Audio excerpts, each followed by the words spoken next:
The work Symphony of a Missing Room was exhibited in 2009 at the National Museum. It was produced by Weld in Stockholm. It reflected the museum as a phenomenon and architecture. It activates a symbiotic state between the artwork's perceptual triggers, its museum visitors, and the surrounding environment. You could compare it with a waste mold cast, this kind of wax casts which gets lost when it produces its form, the sculpture inside. In the case of Symphony, it leaves an imprint of experience and memories behind. For over 10 years, the work continued to be shown internationally, opening up new formats and collaborations inside museum environments. And through the years, the work started reflecting back on itself, even catching a glimpse of itself. By incorporating its environment as part of its body, Symphony gradually made itself independent of the institutions where it was conceived. It had become a work of art collecting museums.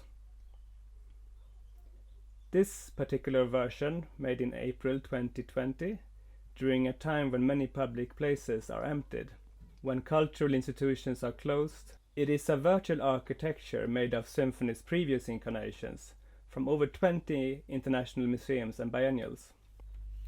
So there's something about this work that I think is happening when two people do it together.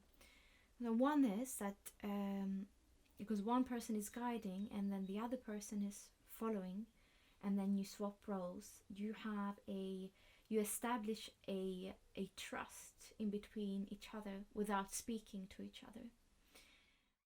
And but there's also something else happening mentally, because the way we thought about this work as we created it was how time and generations can separate people, but yet how you can be affected, more affected than you think, by generations before you, and how you affect generations into the future. I'm thinking about 7 generations. I don't know exactly why. But in the track, the person that guides stays in the present moment, while the person that is being guided is departing into the far future. But yet their hands meet in the present moment. So there's a contradiction in that. And it's also one thing that you never, as a guide and a follower, you never really share the same space in the sound recording. You're never really at the same time in the garden or at the same time in the big museum, apart from only one time, and this is a few seconds in the garden where you overlap with each other. But as soon as you enter the garden, the other person starts to fade, but you kind of the other one's memory affects the other person that is just about to enter where you have been or where the other person has been. So you never really share the same space until also in the very ending.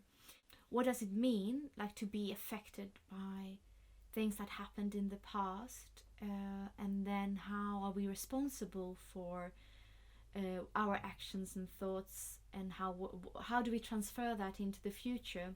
And that's also to do with how, like, art is being, like, memories of artworks, like we speak about in the work, that is this a place where the art has been forgotten, or is it a place where they're just about to be remembered? So the absence before something is being remembered, as you shift, like, time perspective in the work a lot. And so it also relates to how art travels through generation and how other people's thoughts affects us.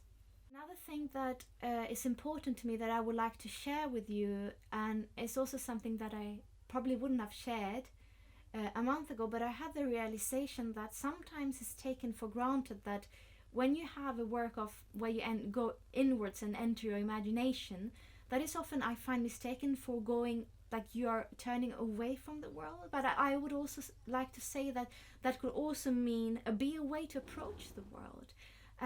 As a lot of different cultures in the world have different ways of approaching the world.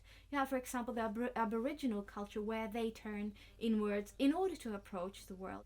Turning away from the world, you might open something up.